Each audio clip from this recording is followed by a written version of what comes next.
standards protect the firefighters from the hazards they face.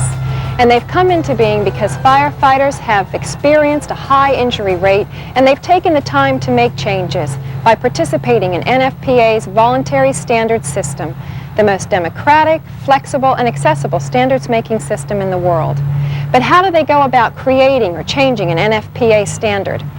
The following scenario recreates the kind of events which prompted the creation of NFPA 472, the standard for professional competence of responders to hazardous materials incidents. As firefighters were increasingly called upon to respond to hazardous materials incidents, it became apparent that new kinds of training were needed to prevent injuries and manage incidents more effectively. In 1984, two fire service training organizations wrote to NFPA requesting that it evaluate the need for a standard for hazardous materials response personnel. The NFPA Standards Council reviewed the letters and asked for a response from NFPA members and other fire service professionals through trade journals and NFPA member publications. The response was very supportive. So in July of 1985, the Standards Council approved the formation of a new committee on hazardous materials response personnel. Not enough time for questions.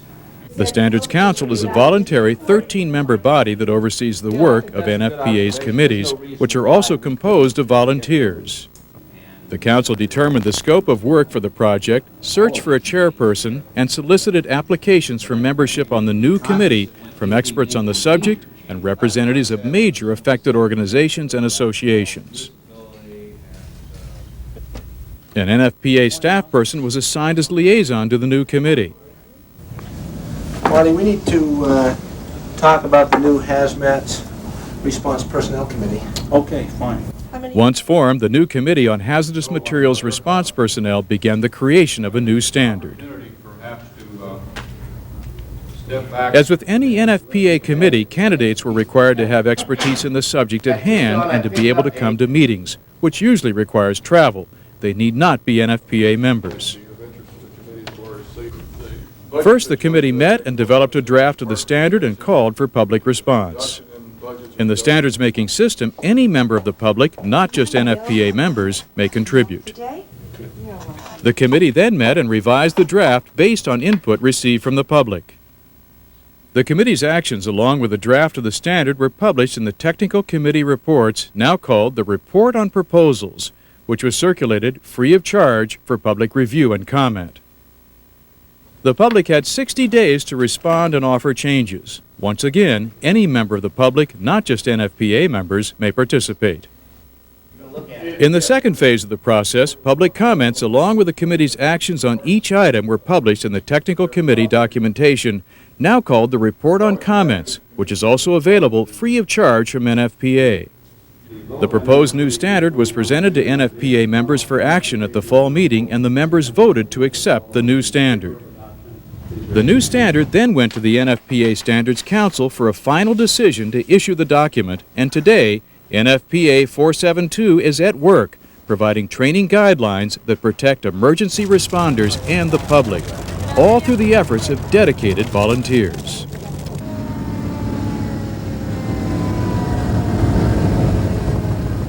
That's how a standard is created originally, starting from an idea. But how about changing an existing standard? This dramatic scenario, recreating a real-life incident, illustrates that process. On a January evening in 1983, a routine gasoline tank filling operation was taking place at a tank farm in Newark, New Jersey. Shortly before midnight, two operators arrived to close the valve and shut down the operation as scheduled. On arrival, they found the gasoline tank overflowing and went to a nearby control facility where they immediately began emergency shutdown and evacuation procedures. Only minutes later, wind-driven vapors from an overflowing tank were ignited by a nearby incinerator, causing several small explosions, followed by a violent blast. The explosion was heard in 5 states. 1 person was killed, 24 others were injured. Before the incident was over, 4 alarms brought 15 engines, 4 ladders, several rescue units, and about 90 firefighters to the scene. Although no conclusive data was available, the tank overfill was thought to have resulted from human error. Following this incident, the Flammable and Combustible Liquids Code was amended to require stricter provisions for manual and automatic supervision of petroleum tank filling. These changes in the code were the result of a process similar to the initiation of a new standard. Here's what happened. Prior to the explosion, NFPA 30 required that a tank filling operation could employ just one of 3 options for monitoring the process.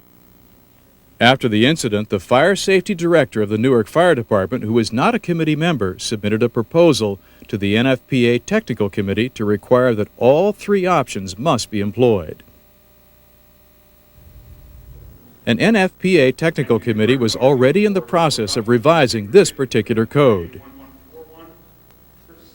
The committee met and discussed the proposals at length, made its decision, and published its actions along with the proposals in the ROP. During the 60-day public review period that followed, a number of comments were submitted on the Technical Committee's actions, suggesting additional or alternative solutions.